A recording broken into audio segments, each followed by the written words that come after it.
This is the morning brief from the Economic Times.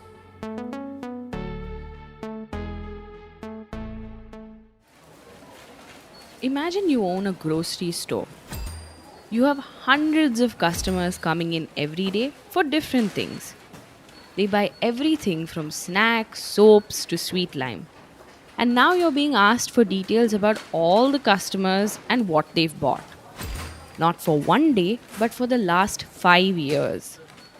Sounds like an administrative nightmare, right? Well, take this problem and pepper it generously with far more complexity, and you'll have a bitter pill that virtual private networks or VPN providers in India are trying their best to avoid swallowing. So, VPN is basically a software that, when installed, protects our information like IP addresses, etc., to basically ensure you can browse the internet securely. Wondering why I mentioned complexity before? Well, if you own a store, you can still ask your customer to give their name and number. But imagine if the USP of your store is that customers can walk in and walk out, pick up what they want without any CCTV surveillance, and pay without any digital trail. VPN providers find themselves to be stuck in a similar predicament after the Indian government recently passed a rule requiring all VPN service providers to collect and store user data for up to 5 years, which runs counter to most such networks' primary mission. So, why has the Indian government passed these regulations, and how have VPN providers responded? Is this a breach of privacy or regulatory overreach? Or is there merit to the government's stance to tighten the noose around such services in a bid to curb cybercrimes? I speak to Salman Waris, partner head of the Telecom, Media and Technology or TMT and IP practice at TechLedges, and ET's Priyanka Sangani to answer all of this and much more. So stay tuned. It's Friday, May 13th. I'm your host Diya Rekhi, and you are listening to Virtual Not So Private Network on the Morning Brief. Just to give you a quick primer for the episode, let me tell you that a virtual private network, better known as a VPN, gives you online privacy and anonymity by creating a private network from a public internet connection.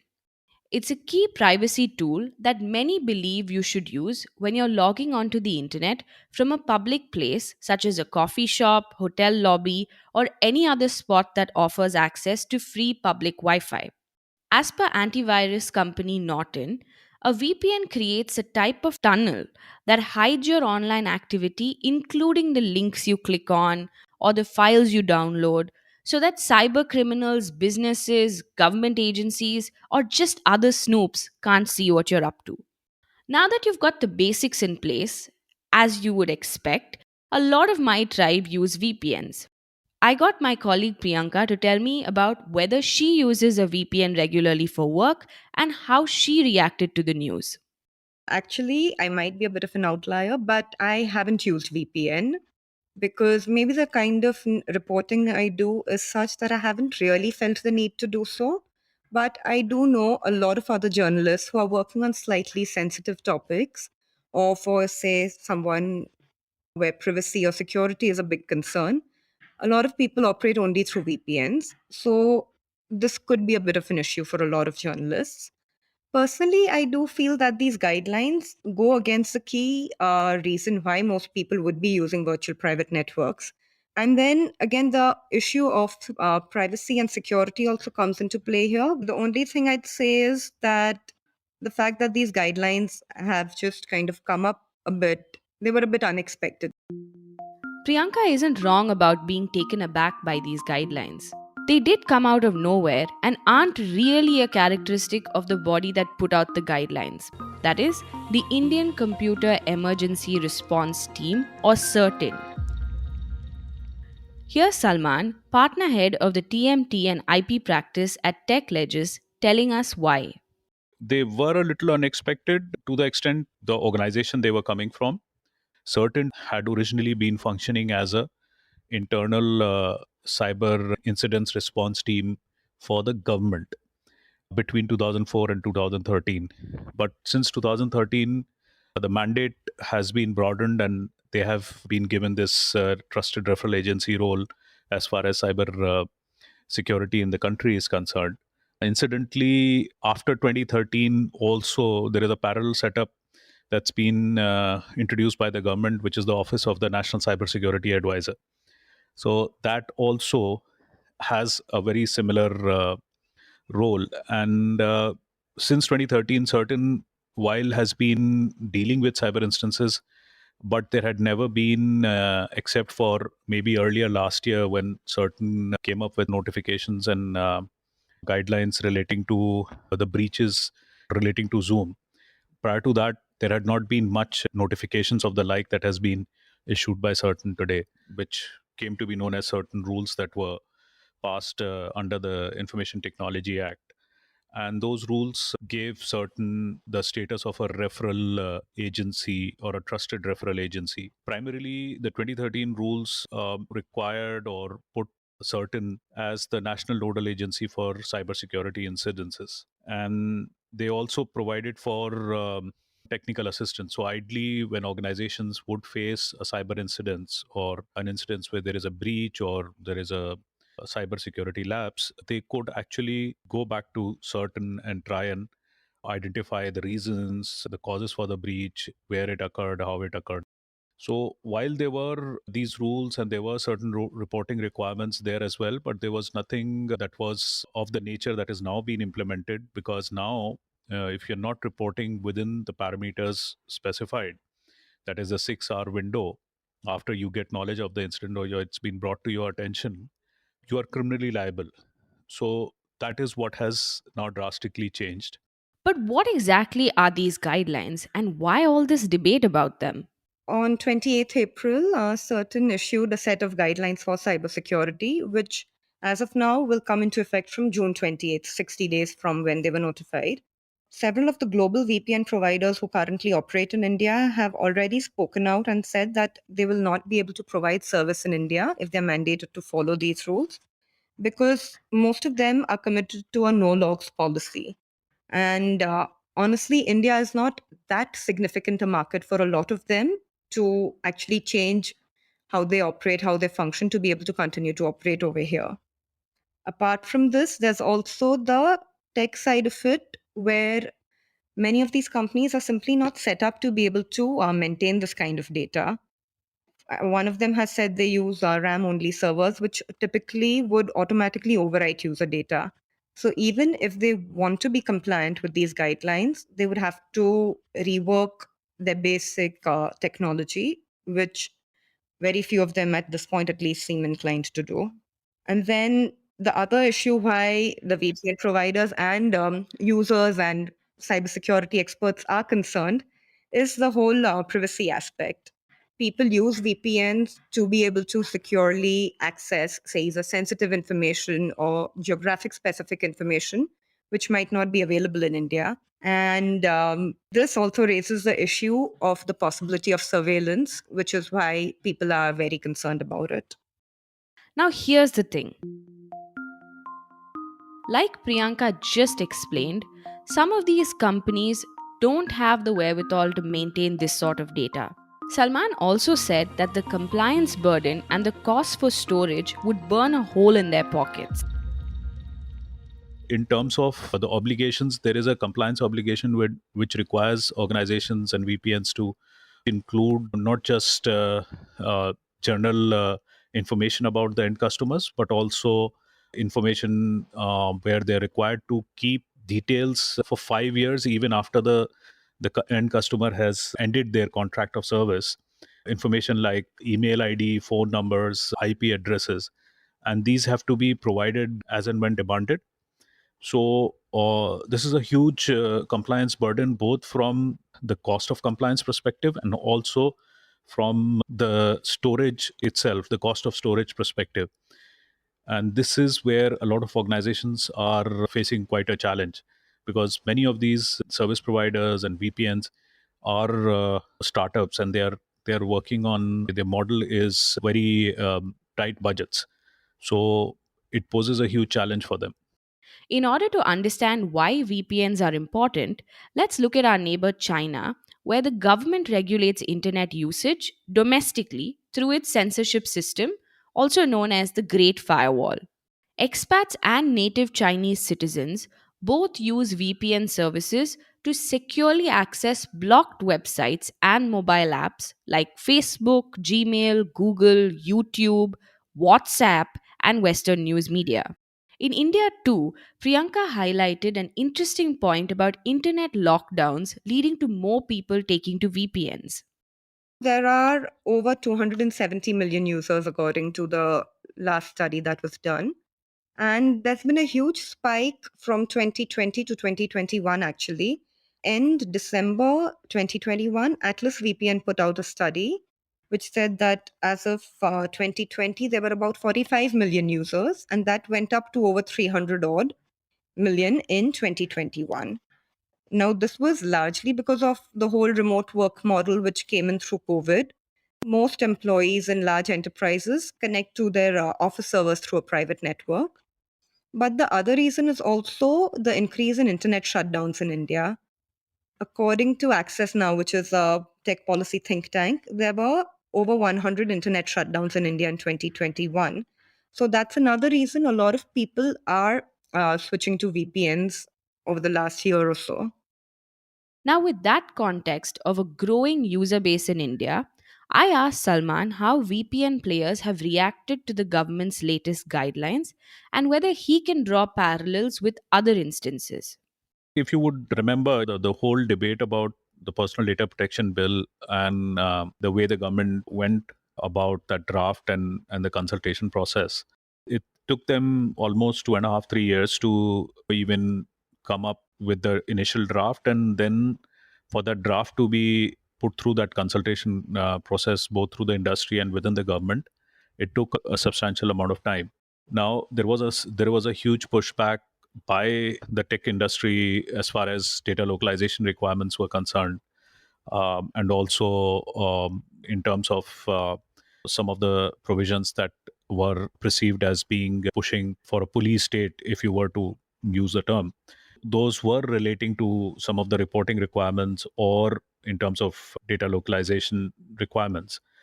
And we find quite similar provisions here as well, and especially in the light that the data protection bill itself has not been passed and there is no existing data privacy framework, if you were to put it that way.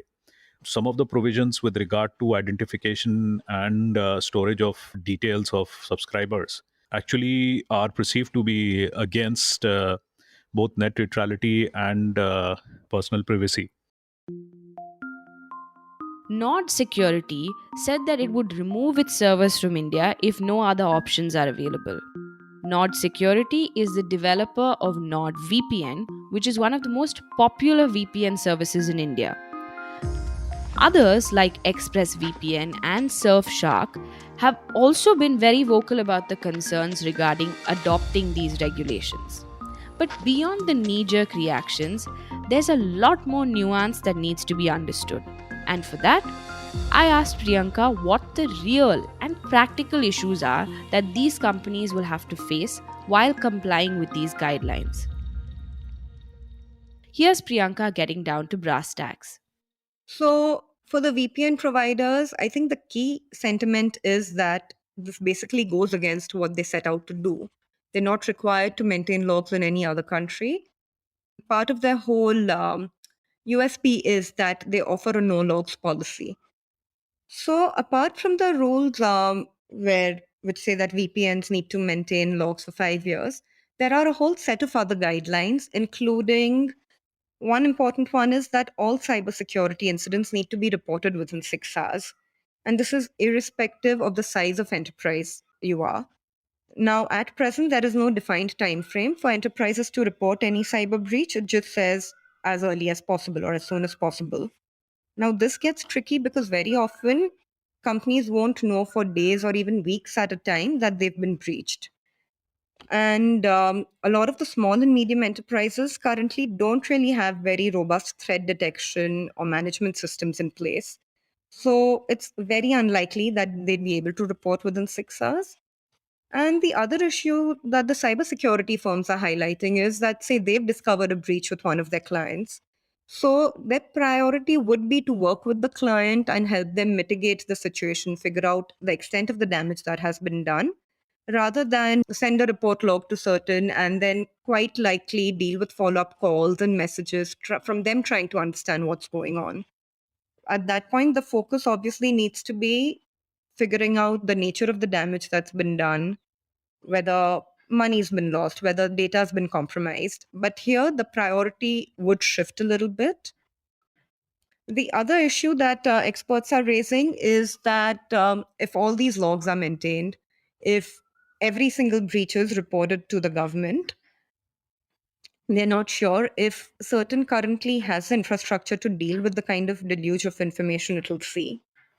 There's also the fear that with this kind of information coming through, it's very likely that some important pieces might fall by the wayside. You might just not notice the more significant aspects, significant breaches that need action.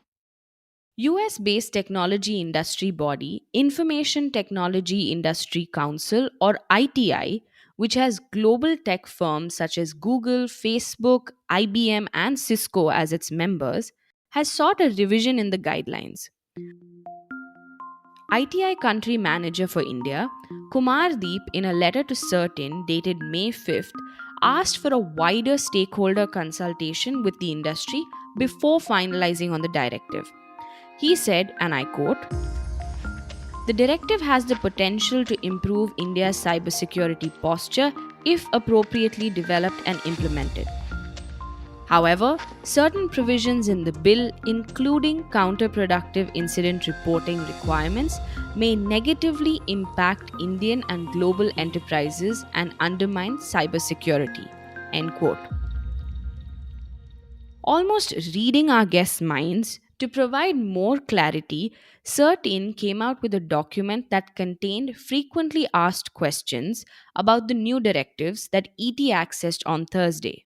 In its explainers, the body said that the provision that requires VPN service providers to register and maintain certain specific information about subscribers and customers does not apply to enterprise or corporate VPNs. It also said that CERT-In overrides any contractual obligation of not disclosing details with the customer. Most importantly, it said an act of non-compliance of cybersecurity directions will attract penal provisions, and these will be applicable to all entities, including gaming companies. Speaking of gaming companies, I even saw a mention of e commerce companies in their provisions. One of the other guidelines says that all other service providers, entities, intermediaries, basically anyone who's dealing with any kind of user information, needs to maintain rolling logs for 180 days, which again the government can access in case of a breach. This again requires them to maintain user data as well as any transaction details that they might have access to. Again, the reasoning here is that very often companies don't maintain their data records for a long enough period of time. Typically, it would be a few weeks. And by the time a cyber breach is discovered, they no longer have the data, which could be used to even, try and ascertain what caused it or where it's come from. Would that mean the government is going to find out about how much of a compulsive, impulsive skincare shopper I am? I'll save overthinking about this for later, but I'll tell you why this is relevant. We don't have a data privacy law in the country, and I got Salman to explain why all of these guidelines, in the absence of a data protection framework, raise an alarm. There is a substantial concern with regard to the fact that these rules go against the concept of net neutrality, and they go against the whole concept of personal data privacy. Because obviously, when information like the email ID, the phone number, or for that matter, the IP address is being required to be stored and made available to government at their beck and call, even for a period after the subscriber has discontinued the service, and almost for 5 years to that effect. These are all personally identifiable information. And that is obviously a big concern.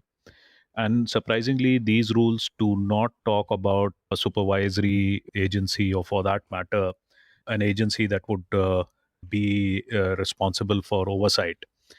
And this is something where the existing notification varies or deviates from the 2013 notification that I was talking about, which were the certain rules where they had talked about setting up a oversight authority. So, in that sense, there are serious concerns by individuals and individual users.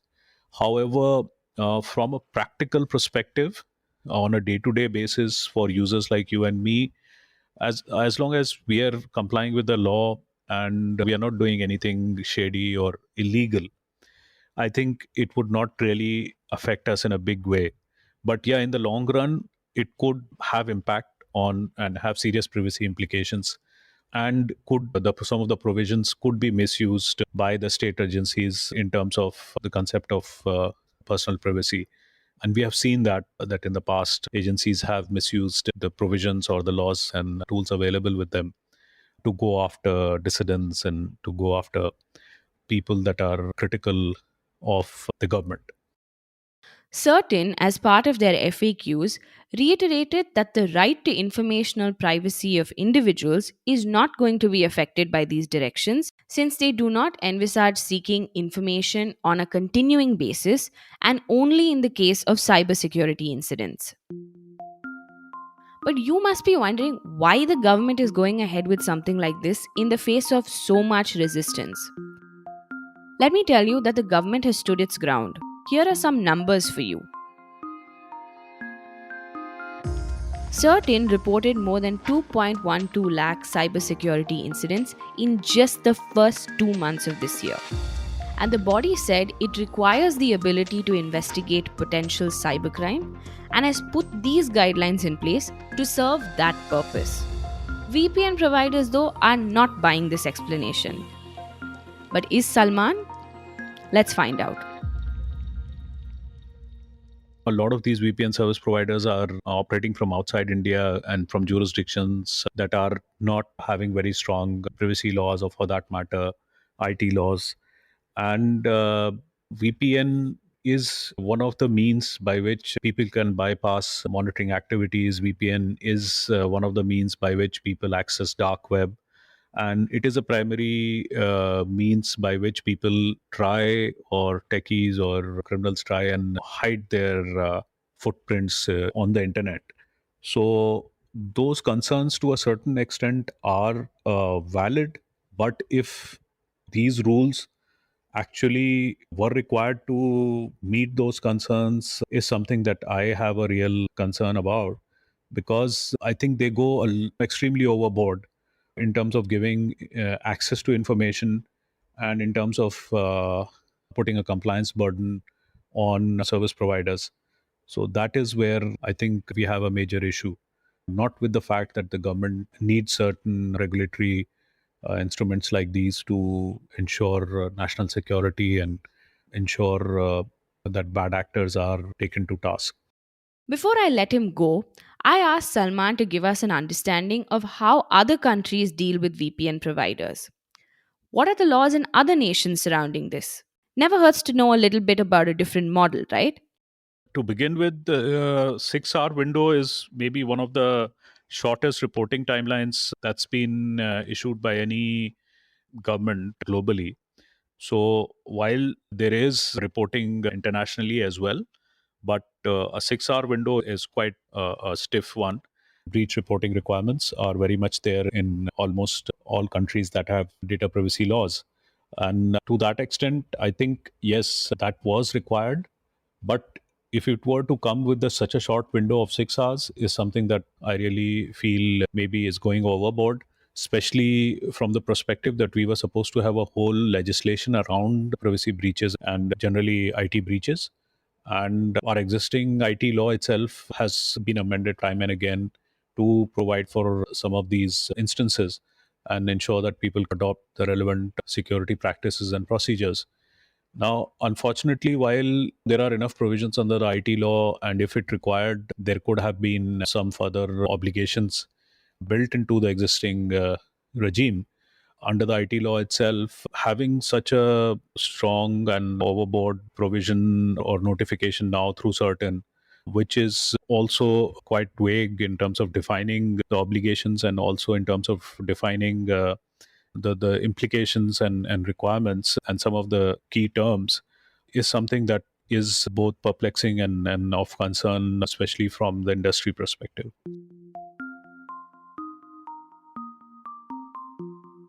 Since we're talking about other countries, let me conclude with a quote by a French film director. Jean Renoir said, "The awful thing about life is this: everyone has their reasons."